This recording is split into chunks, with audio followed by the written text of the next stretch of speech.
It's always about just like little tweaks you're going to make. And that was what I was doing, being 5% better. And I was hosting so many events in the very beginning that I just had a lot more opportunities to get 5% better quickly. And so you add that up and it's exponential.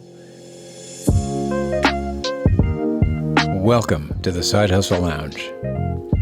If you're looking for flexible ways to earn income, grow your mindset, and live the lifestyle you've always dreamed of, you're in the right place.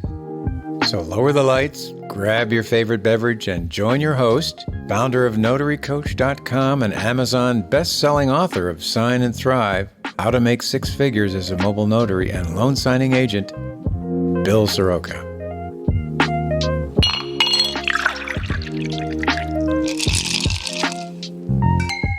Cheers, and welcome to my next guest today, Robbie Samuels. He's a fellow multi-passionate entrepreneur, recognized as a networking expert and an expert in digital event design. Robbie, thanks for being here.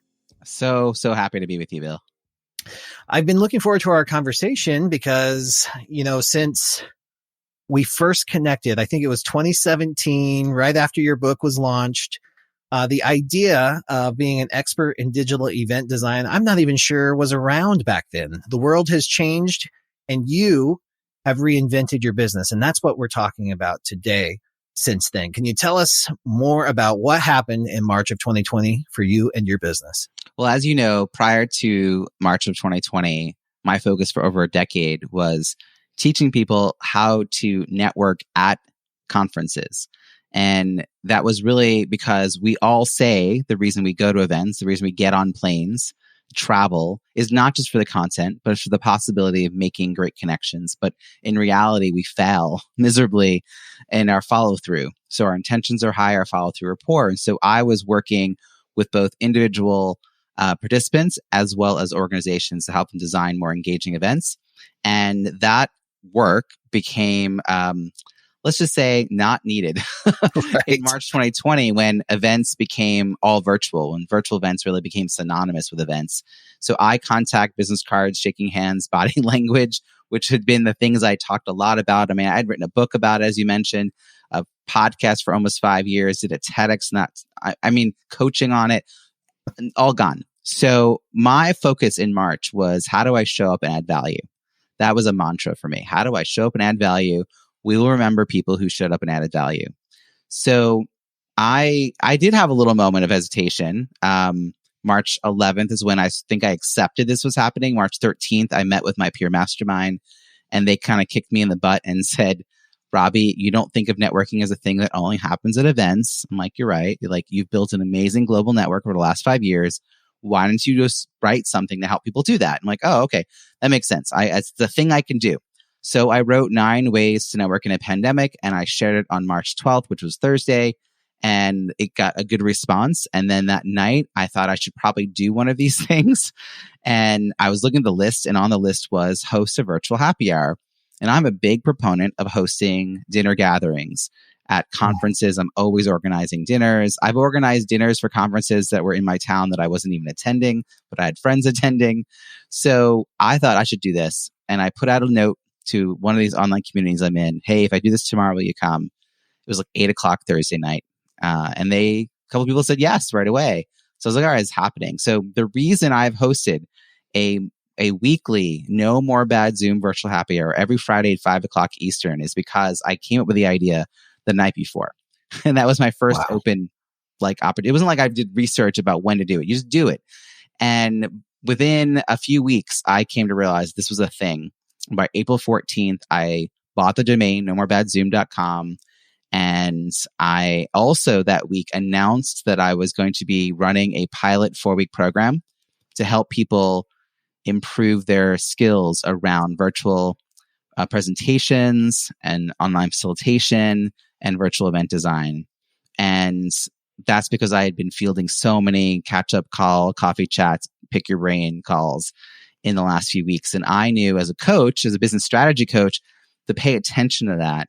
And I knew I wasn't sustainable, even though I had nothing else going on because I didn't have a business. My business went away. Yeah. Even though all that went away, I knew it wasn't sustainable to just have those calls and that this was, there was something I could offer as a group program And I did pilot it, and I ran it 4 months in a row. 40 people went through it, and it became a certification program. So that really was the beginning of that reinvention. And somewhere along the way, people started to realize I had these skills and wanted to hire me.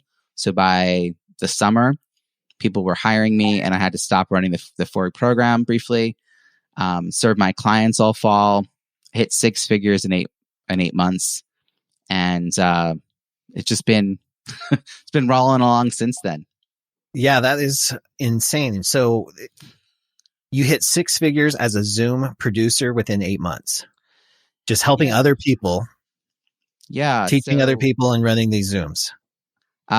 It was a combination of multiple new revenue streams. So the weekly event's free and always has been.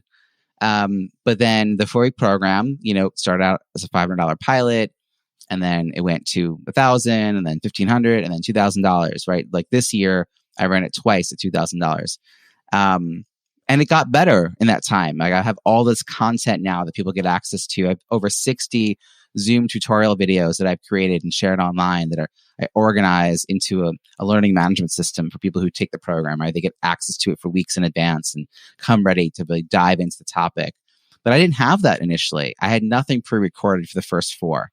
In fact, there was no mention on my website that I even did this for the first, 20 people that came into the program. For the first 20 people that came into the program, nothing on my website. And then I just made this like static homepage. Like I'm not a graphic designer, let's just say. And that's all I had. And I got a new website at the end of the Q1 2021. So I didn't wait to build a website. I didn't have a landing page. I just told people I did this thing. I had a Google Doc. I had a Google I had a Google Doc that explained what was in it. And that's how it's got started, and it was like paying attention to what people needed. And partly I think I responded this way because I was also in the moment, I was working with a company doing business strategy, and I was working with about 12 or 15 entrepreneurs a week on business strategy, like these year-long programs together. And so they were going through the same stages, right? Of trying to go from ideation to product market fit to lead generation, right? To, higher conversion rates. And I was coaching them on that. So then they, one of the other coaches started to just ask me questions about my process as like a learning. And I was like, yeah, I'm basically doing all of that. And so I think I also wasn't tied to any outcome. What I'm not mentioning, Bill, the things that I tried that didn't work. Yeah. Right. Because there's plenty of revenue streams I attempted that went nowhere quickly, but the point was that they quickly went nowhere. And then I was able to go on to the next thing, Yeah. And that's what light touch piloting something. And then I got hired by some big companies, and now I only have a handful of event clients, but they have repeat work. So It's been really great. That's what really stands out with your story, though, is your number one, you were in the arena. You didn't tuck your head in the sand and worry about what's going to happen. You started adapting very quickly. And I think that was one of the keys for everything. You get down there and you start doing it. So you're coaching entrepreneurs probably on the best practices, but when your environment changed, the best practices have to shift too, right? Oh, yeah. I mean, I think that one of the things that happened in that moment, like the early parts of the pandemic, is that there was nothing about failing, because everybody globally, our worlds had shifted. So first of all, no one's paying attention to me, right? Everyone's self-focused because the world just rocked their horizon changed too, right? So there was no scrutiny, and anything you tried, people were grateful for the effort, like the openness to anything, which is why early on there was just so many virtual, what are those even called? Summits. There was all these virtual summits because people were like, I want to offer a way to help, and this is the thing I know how to do. And it's like we were inundated by virtual summits. And I kept saying, yes, but we're not missing content. We're missing community. We're missing connection.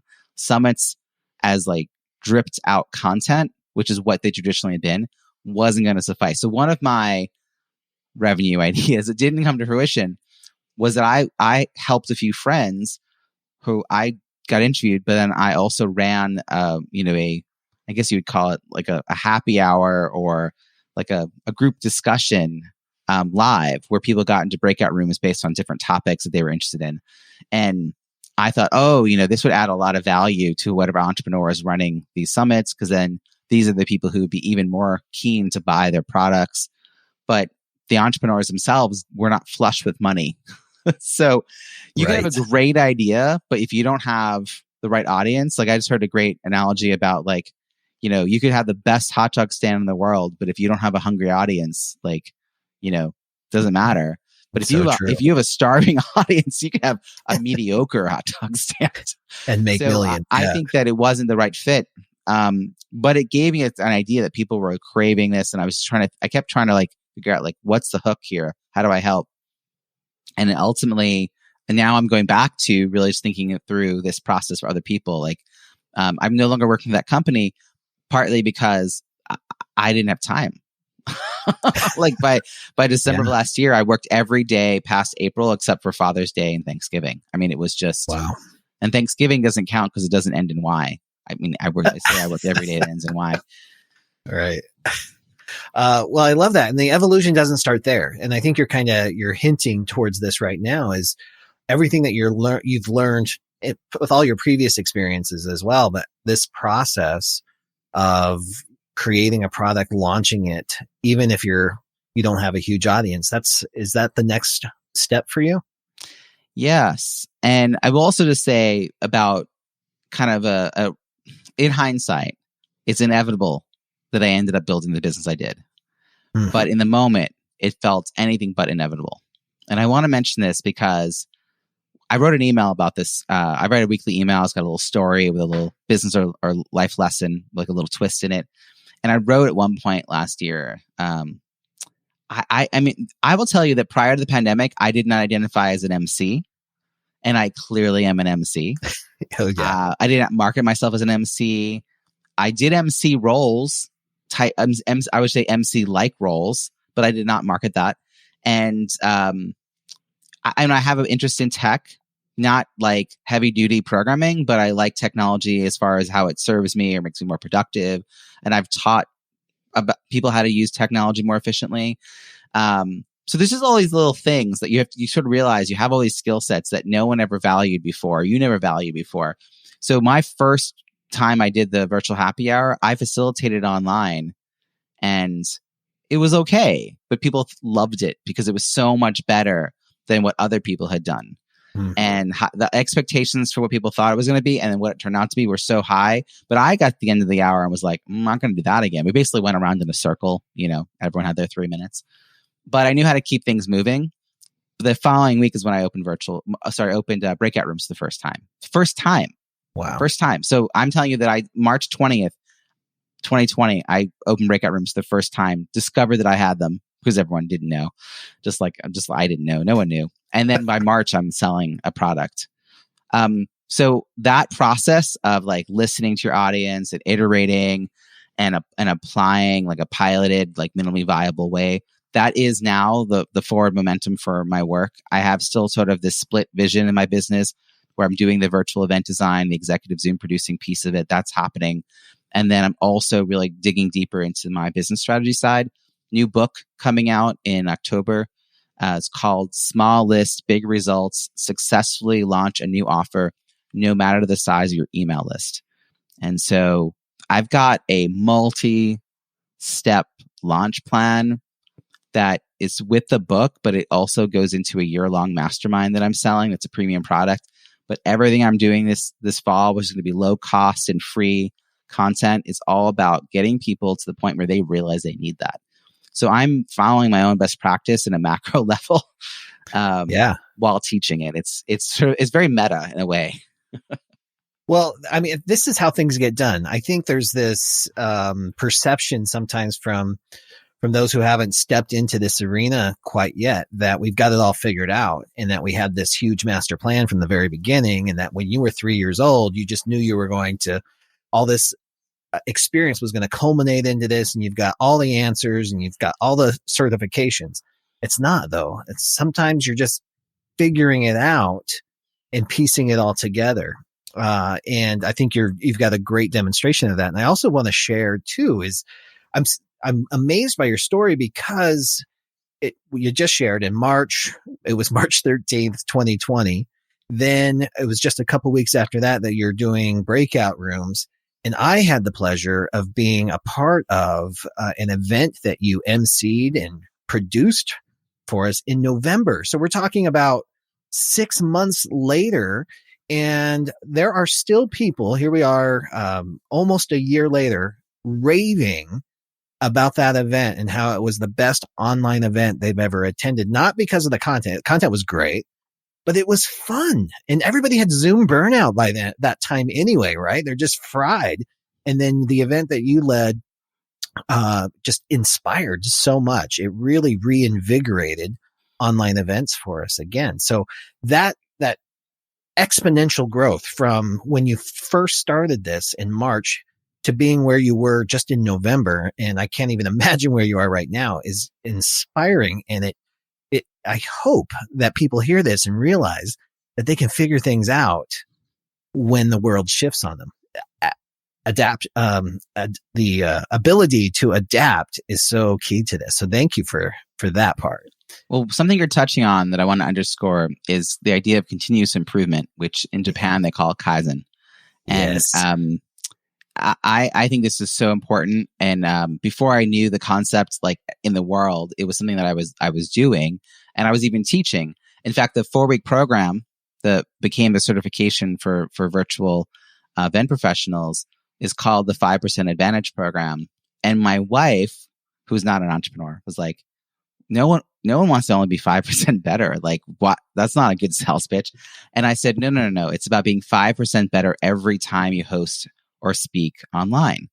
Like every single time, like you touch this, you're going to get 5% better. It's always about just like little tweaks you're going to make. And that was what I was doing, being 5% better. And I was hosting so many events for free, for my friends, for myself, for low money in the very beginning, that I just had a lot more opportunities to get 5% better quickly. And so you add that up and it's exponential. And so by November, I really did have, when I was first hired I was hired in August to do my first event. And I was still trying to foresee what it would look like. But when I got on the call with them, it was two guys who were like on the committee for this chapter of a national association. I was able to ask them all these questions that helped them figure out what they even needed. And that made me realize how much I knew. Yeah. Like I didn't know going into the conversation exactly how it was going to turn out, but I knew how to have a conversation about it that elicited from them what they even wanted, because they didn't have words for it. And that's when you start thinking, wow, this is different. And so when I charge to host virtual events, to produce virtual events, to do the speaker prep, the training, all that stuff, I'm at a premium, level, because what I'm offering is very different. I'm not just opening breakout rooms for people. And I actually signed a really big client in the end of 2020. And part of the process was they asked me via email, the client wants to know, it was like a third party hiring me. The client wants to know, can you put 10 people in a breakout room for 10 minutes and then put 5 people in a breakout room for 10 minutes later on in the same event? And I answered yes, but I can't think of any circumstance where that would make sense. There are best practices about how do you use breakout rooms. And yeah, I would share that with you if the client was interested. And then they were like, can you tell us more? So I said, I have best practices on these like 6 things here all around breakout rooms. Let me explain this one in particular. And the other person that was vying for the job answered yes. Oh, that was it. Because technically, you can do it. Technically, you can do 10 people for 10 minutes and 5 people for 10 minutes. But I'm thinking strategically, what is the outcome of the time that you're spending with people? Like, what are you trying to achieve by doing this exercise? I'm a real fan of purpose-first design. Don't just like do this gadget this plugin, this program, whatever. Don't just do it because you can. Like how is it? So the strategy piece, which again goes back to the strategy piece for business, like these are all skills I've developed over time, but I didn't value that the same way. Back when I had a BlackBerry and my friends would invite me to coffee and I would let them pick my brain. Right. So, so I think that we're all sitting on a lot of unrecognized talent. And we also, our other huge resource that is untapped is our network. Yeah. How do we get over that? What were some of the things that you did to recognize that? Because I run into this a lot in my own coaching is people, it's like they shut the door when they walk into a new opportunity and they leave those skills, all those things that made them amazing in the previous ventures or jobs. And then they start from scratch. How do we get through that? The primary demographic that I work with one-on-one tends to be entrepreneurial women over the age of 50. And a common thing that happens with this demographic, which I don't think is universal to just them, but I think is widely associated, is this idea that like now they're on the cusp of something new and they feel like a novice and they, like you said, really aren't digging into the network they built for 20 or 30 years, aren't digging into the skills they've developed over 20 or 30 years. And me reminding them of that is what opens up so many doors. And when I run masterminds, it's similar. I'm trying to get people on the same page to think about their own networks. So the reason the book is about how to successfully launch a new offer, no matter the size of your email list, is because yes, I do believe we should develop our email lists. Like I'm a proponent of that, but we all feel like it's inadequate to the task. Like our results are never where we want them to be. And we feel like we're all waiting for the next. And by the way, you could be at 2,000 and want 5,000. You could be at 5,000 and want 10,000. You could be at 10,000 and want 40,000. Like no one feels like they're there yet. And so how do we think about this is I have a whole process I call Wake Up Your Network, where you go through either your LinkedIn list or your Facebook list or your phone contacts list, your email contacts list, something, and you identify people that you enjoyed getting to know, that would remember you years later. Like these are people that you had a good connection back when you knew each other well, and you'd welcome hearing from them out of the blue. And then you have to do sort of this little metrics thing where you're trying to figure out, how well is your connection, how strong is their influence, and how strong is their interest. So their connection is obvious, right? How strong is their connection to you? Would they quickly answer your email or your call? Their influence is interesting to think about because if they have you have a lot of influence, right? You run a whole community, so you have great influence. So by me reaching out to you, I'm also thinking about you as a referral partner, not just as a prospect, even though you might be both. I want to be thinking about you as a referral partner. But then someone else might have low influence, but high on the interest side. Right. And that person is a likely prospect. So, and then there are other people who the numbers that you add them up across, like they don't rank very high at all for anything. So you just kind of drop those people off the list for now, and you look at them again later. And then some people are going to end up being coffee chats. So in the end, you end up with likely prospects, likely referral partners, and coffee chats. And coffee chats you're like, I'm so excited I remembered so-and-so. And they don't fit neatly into a category right now, but I would love to reconnect with them. That energy is so important when you're starting a new thing. I think that like having someone who already thought of you and reminds you about a time you were really competent, and who knows, they might end up being a prospect, they might be a referral partner, but it's a chance for you to practice what it is you're talking about in a low stress environment. You're not pitching anyone, it's just like, hey, what have you been up to? Yeah, well, I'm actually working on this new thing. Like it's just a coffee chat. It's chill. And I think getting a few of those kind of done and figuring out our systems for tracking, how we're going to keep track of the messages that we have, and also even a calendar system, if you don't already have one set up for booking online quickly, like working that all out with coffee chats would be helpful. So for me, it's like start by doing this assessing. And with my coaching clients, I've always set a goal that they should find 100 people. And I'm actually working on this for my book and these pop-up masterminds that I'm doing this fall. And I've set the bar at 50, but I also know that the effort it takes to make 50, you'll end up finding 200. Like, the goal is to get started. And then the question is, well, what do you do? How do you engage this list of contacts you've identified? Right. And that's where you get into research calls and, listening and identifying problem language and then eventually piloting. So I think that first step is so critical, and it's a missed step, that wake up your network part. I actually lost a client because we worked together for a year, and she signed up for another 6-month package, and we met for the deep dive. And I'd given her homework at the end of the last 6 months that she'd do this. And she said, Robbie, I have to tell you that I got a job offer for making those calls. Now, she's an entrepreneur and was not looking to get hired. And she gave all the reasons for why she didn't want to get hired. And they kept throwing more and more into it. Like, you can have your business still, whatever pay you want, whatever hours you want, travel budget. I mean, like, sweeten the deal to the point where she just couldn't say no. And she ended up not continuing doing her coaching with me because she landed this role. And why did she land it? She became top of mind to someone in her network who had a need because she reached out to him for a coffee chat. It's so powerful. He responded by like offering her a job. Unexpected result. Yes. There.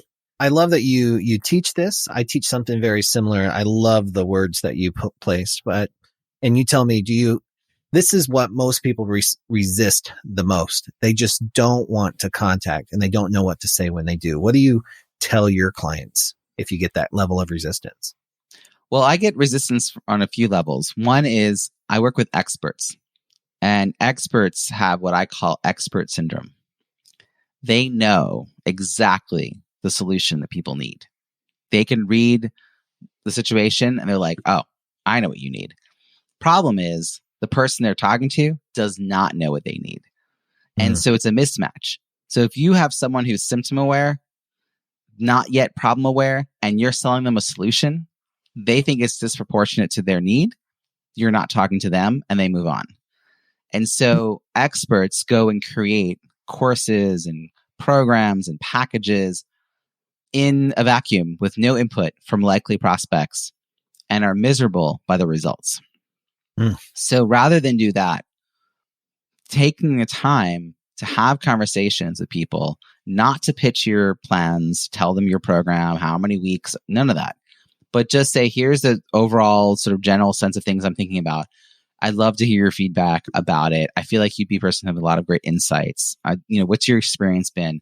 And in fact, if you can come with 3 problems or 3 questions or 3 scenarios that we could just talk through, and then instead of solving quickly those 3 things, then spending some time helping them understand, like, why did you pick these 3? Like, are they more urgent? How are they impacting your life? What have you tried?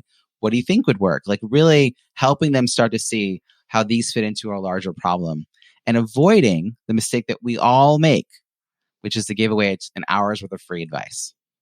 Yeah. We've all done that. And then we're shocked that no one comes and buys from us. But here's what I think happens, Bill. If I give you an hour's worth of free advice, I feel awesome. You're feeling pretty good. But in reality, you're not going to actually implement an hour's worth of free advice because I didn't help you prioritize. I didn't tell you which thing to start with. I just loaded your brain with tons of 20 ideas.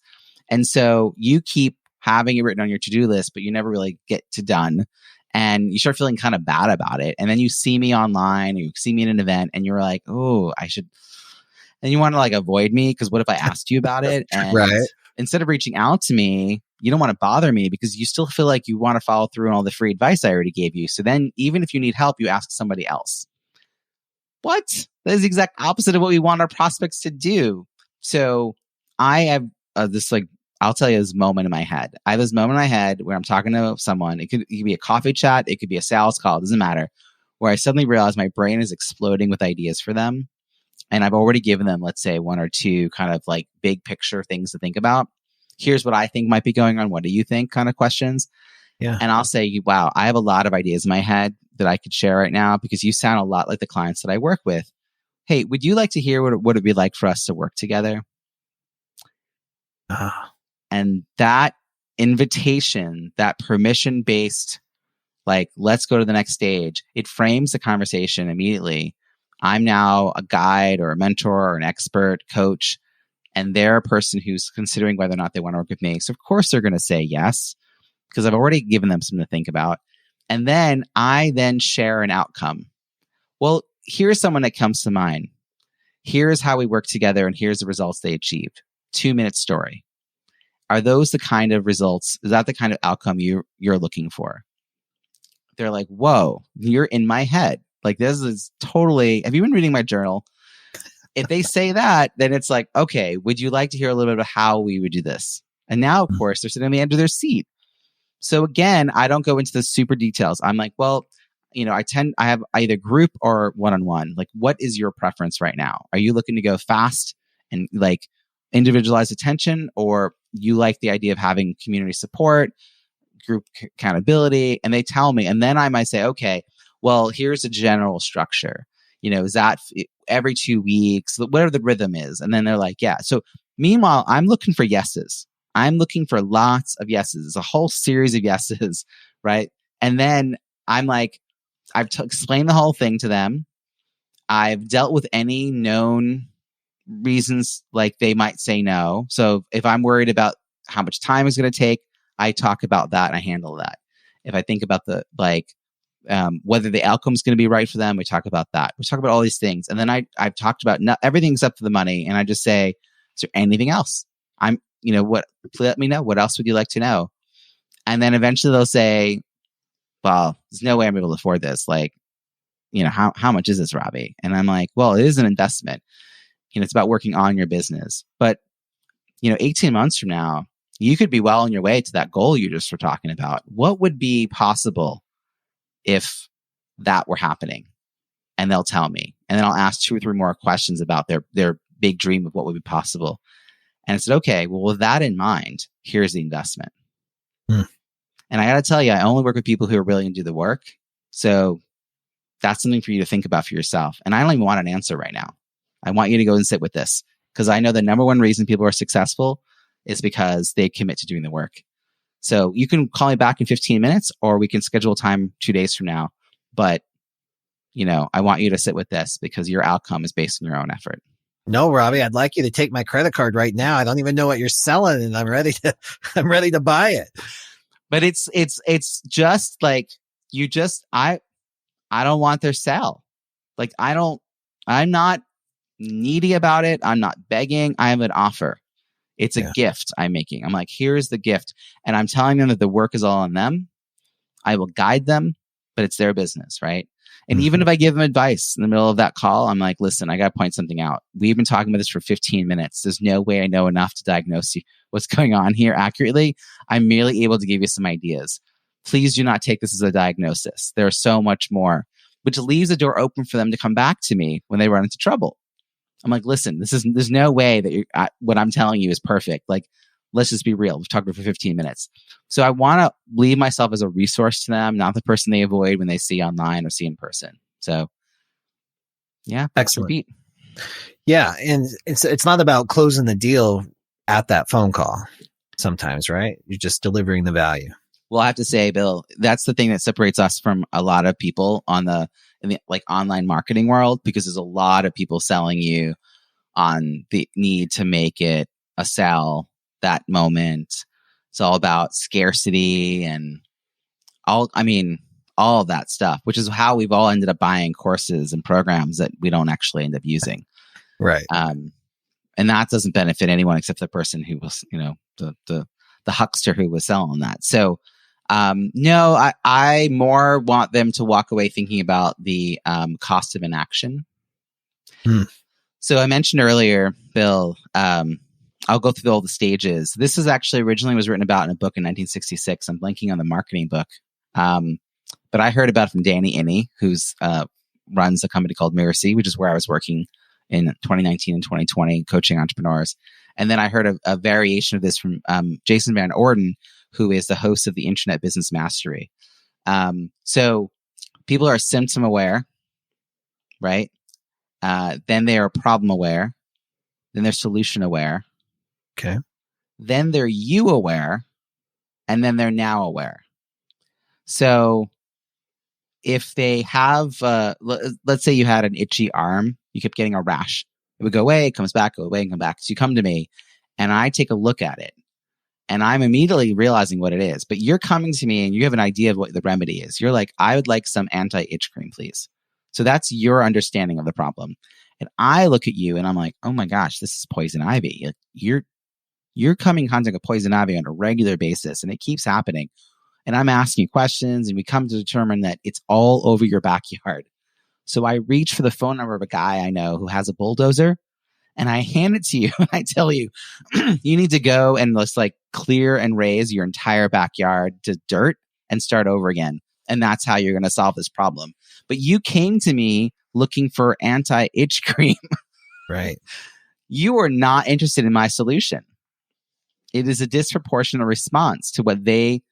So instead, you've got to walk people through. Well, what do you think the problem is? What have you tried? What else could you try? Okay, well, why don't you try that and come back? Okay, and then help them start to realize, wow, this is a bigger problem than I thought it was. This is a big P problem, not a little P problem. I need a better solution. Robbie seemed to know a lot about this. Oh, Robbie's the person I should go to. You aware. Robbie's the person I should go talk to. And the now aware is the cost of inaction. The urgency is now.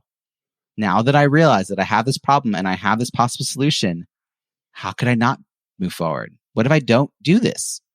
Then this will keep happening. And I'm no longer head in my sand about it. I know why this is happening. So, and I've tried on my own. And I know how far I can get on my own. And I know that there's a limit. And I know I want to go further than that. So I want to go further than that. And then I got to work with Robbie. Well, how is Robbie going to help me? And then they come to you asking for a solution. So there's not even a sales call. It's just working out the details. Yeah. And it sounds like that's something that can be done with a conversation or even just with sales copy, or if you're keeping that process in mind, you can build your brochures, your website, everything around meeting people where they are. If you have that in your mind. Right now, I am in the process of setting up these pop-up masterminds. They are a one-time, 2-hour, 8-person session around a topic. The topic being how to successfully launch a new offer no matter the size of your email list, because that's my book. That's what I'm working on right now, right? Right. So there's pre-work. Oh, by the way, it's $100. So this is not the offer, right? This is like, I just want to get people to have some skin in the game. The pre-work is where they do that assessing of their network and they start discovering all these likely prospects and these likely referral partners. So they come in to the call now like, oh, wow, I actually have people. Now I'm really at this confused point. What do I do with them? And so we're going to talk through, how do you approach? What do you write? How do you follow up? How do you structure the call? Just how do you set up a calendar link? Whatever it is, right? Just get people to the point of, okay, you now know there's something you can do. Now, people will then go on their own and try to do some stuff. But then my book comes out and my book will walk them through more of the process. And then I have 3 free masterclasses coming up later in the fall, which goes further into the details of the book.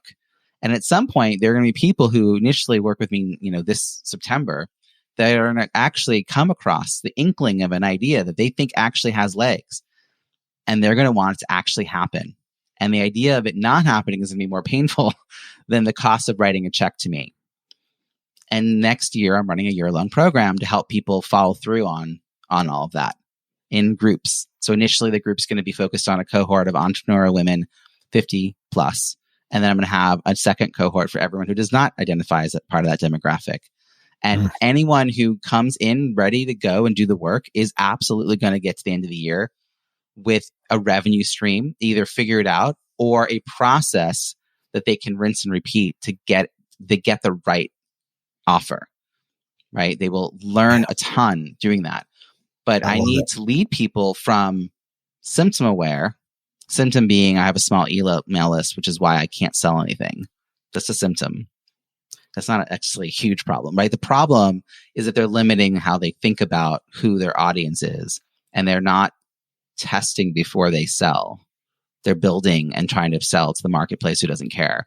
So once I make them aware of that disconnect, well, now they're going to look for a solution. They're going to try it on their own. They're going to see the limitations of that. And not all people, but some people are going to be like, wow, actually, I'd like to do this for real. Yeah. So the entire course of the fall for me is about moving people from symptom aware to problem aware to solution aware to me aware to now aware. And like you said, it could be in your marketing material, it could be your emails, it could be brochure, it could be in what programs you offer for free or for low cost. Well, I love that whole process, but I love that you are providing a service that, for lack of a better word, holds somebody's hand through a extremely confusing process. Because if you just jump on Google and say, start an online course or develop an online product, you're inundated with material, and a lot of it's good and a lot of it is not.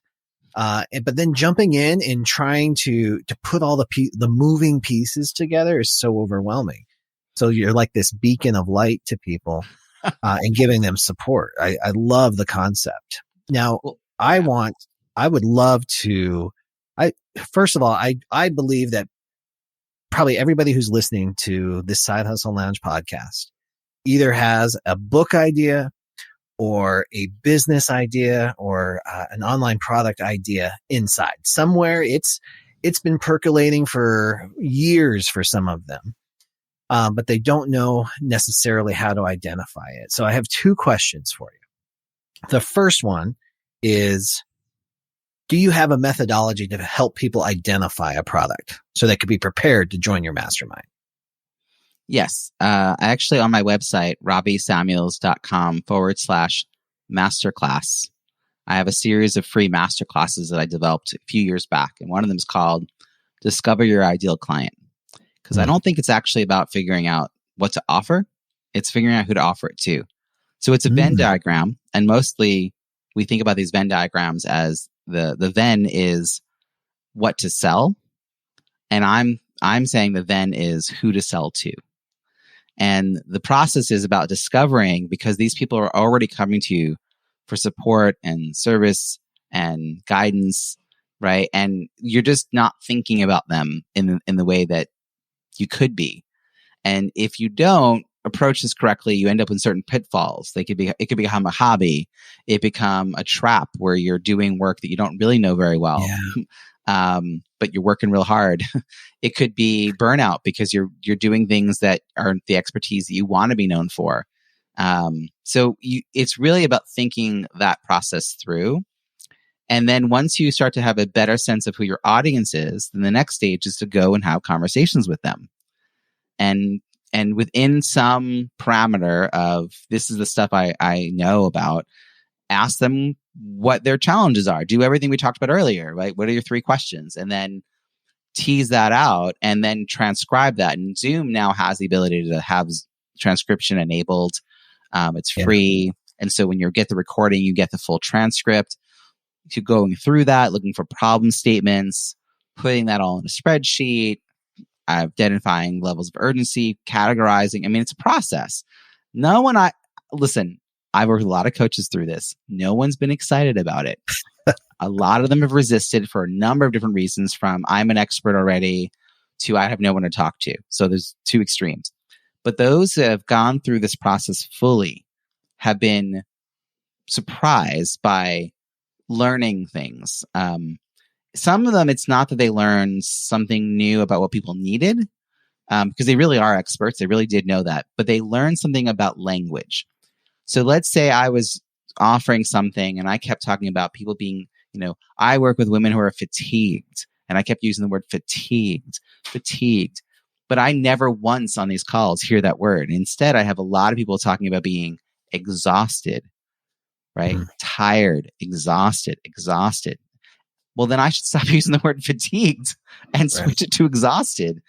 Like, then people will read the copy or hear it and be like, oh, you're talking to me. So sometimes these little tweaks. And I'm been working with a coaching client right now who's basically throwing out her initial idea and is now developing kind of a related idea that she didn't think she could do. Like part of the reason she never pursued it is because she just didn't have full belief in herself. But when it became apparent that people needed this, like she's now still transcribing and categorizing and all this stuff, but she's going to put out a pilot offer and test it. And I also think what's great about testing in this way is that you haven't sunk a ton of money and time in, so you don't feel precious about it. And if you have to scrap it or change it or whatever, you don't feel like, but I can. I've already spent $20,000 of that company that helped me create my thing and branding. And like some of these people, like you go hire someone, they'll go through your content and they'll find a course for you to sell, but they're not going to help you find an audience. Like, so I think the first part is find the audience, because if you have a great idea for an audience that you have no access to, then you don't have a great idea. That's really good perspective. I love that you start there. And it just reminded me that one of the great copywriters I've worked with in the past, Ray Edwards, I took a mastermind with him, and he even took it a little bit further. And he said that know who you're going to sell to first, but then also, what do you want your life to look like? Because when I learned this lesson the hard way, sometimes you do have a good idea. You have a product that people will buy, but then your life servicing that product is not what you might picture it to do. So if you kind of fast forward yourself 2 or 3 years down the road, what do you want your life to look like? You can reverse engineer it and make sure there's alignment there. I think that makes a lot of sense, because those of us that are maybe still working and doing a side hustle, we dream of being full entrepreneurs, full-time entrepreneurs, but you're just trading in 40 hours of work with, your side hustle to 100 hours of work on your business. That's not freedom. And, like my 2020, I never want to repeat that schedule again. Like that was holding on for dear life, working that many hours. And I have the most supportive and understanding spouse ever. I have 2 little kids, so it's not sustainable. It was a moment in time. It was necessary. It was a boot camp experience is how I thought of it. But it's not how I want to design my life. So this year, 2021 has all been about sort of designing my life differently, being thoughtful about what I say yes and no to, and making sure it's aligned with one of my goals and all those things. Just being better about passing along offers to other people if it's not a right fit for me. But when you're hungry and you're determined, you end up almost overcommitting, and it's not all aligned. And then you're not known for anything. No one can refer you if you're not known for a particular. If you do everything, you're not known for anything. So it kind of shoots you in the foot. It's not a good strategy, and I think it's so hard to step back. It's really hard. So what I really like about waking up your network is that it gives you a different perspective, that there are people that you have connections with that you could be having these conversations. Yeah, and pressure-free conversations. Right? So even if you just listened on pressure-free conversations. It's not about selling anything. Pressure-free. Necessarily.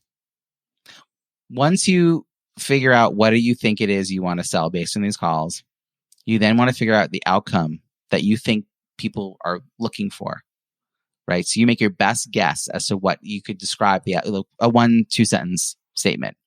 At the end of the time that we work together, you will be able to, or you will experience whatever it is. And then you want to contact a handful of 6 to 10 of the people that you had calls with and ask to run stuff past them. Be like, this is a particular thing you said, and you can repeat it verbatim in the email because you transcribed it. That's really resonated with me, and it stuck with me as I was developing this. And I'd love to run, I'm still working on this, but I'd love to run it past you in this point in the process. I mean, who wouldn't want to offer their advice? Everyone wants, sure. And then you're like, okay, get on the call, and you're like, all right, here's the outcome that here's my promise that people working with me will achieve. Let me run this past you. And then you just ask them, what do you think? And you listen to them. Either they're going to be like, wow, you're totally in my head, or they're going to be like, yeah, and they're going to give you feedback. Now, grain of salt, everything from one person. But if you hear from 6 people that it's not working, you got to tweak things. And then you also can say, here's a general outline of the program. It's going to be 4 or 5 or 6 sessions. It's going to, whatever. So, and then you just kind of get yeses from them. Yeah, that would work. And then you're like, there's a reason I really reached out to you is I think you'd be a great fit for this pilot. Not only does it sound like it's aligned, I wasn't sure until I talked to you, but now it seems like it's really aligned with what you're looking for, because they just told you that. And I would love your ongoing feedback. So in exchange, I'm going to give you this huge discount, right? The program is normally going to be whatever, and here it's going to be 50% or less. And, I'd love you to join. What do you think? And then you get quiet, and then and for this, it's usually not a huge dollar amount, comparatively. You can usually get someone to say, yeah, that sounds like something I want to do.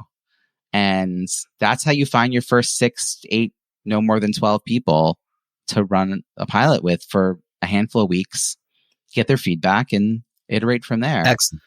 So you're never building something from scratch. You're building it always with them. Co-creation. That's perfect segue into my, might be my last question for you. And I love that you titled the book Small List, Big Results. I think one of the biggest quote unquote insecurities is that our lists are too small. There's so many people who just, number one, don't even recognize that they have a list, but they believe that it's too small. So what advice do you have to the person who might have an idea, but they're not willing to move forward on it because they don't think they know enough people? I think doing the wake up your network exercise would be really, really helpful. The idea of just making a list of people and then figuring out their connection to you, their influence in the world, their interest, and then developing like a list of people to reach out to from that would be a great first step for everybody. Even people who have a pretty strong offer and it's going well, people get stuck because they've stopped. It's all word of mouth. I mean, a lot of people are just haven't developed really strong marketing systems. They're so busy executing. This will help you discover a whole new realm of people that you could reach out to. And you may be able to then develop some sort of marketing system that is more automated based on these results. If you already have a proven method, if you already have copy that sells, then you can start to do things like Facebook ads. But prior to that, it's like flushing money just give me your money then. Like I'll spend it on coffee or something. I don't know. But like it's silly how people spend money on things that are not proven yet as a tactic. So I would start with that. And as far as email lists, I think they're important. I think that you have a network that goes well beyond it though. Keep figuring out how to develop your network. Keep thinking about how you can build your email list by offering great gifts or lead magnets. But yeah, don't worry about that so much because you will build the right email list if you offer something of value to the right people. Great. And I think too, we underestimate the size of our list too. Maybe we just we talk to the same 10 people over and over repeatedly, and we lose sight of the true size of our network. So I think if you look through your phone contacts, your Facebook messages, even your Facebook friends, your Instagram, and all of your emails, you really get a different picture for how big your network is. And if you handwrite your list on a legal pad, which I did when I first started really scaling up my business, my hand started to hurt. It wasn't, I was like striving to reach 100. No, it's all of a sudden I've got thousands that I have to write on this list. I'm like, man, why do I talk to so many people? I'm trying to scale it back. This is where spreadsheets and Google Sheets make sense.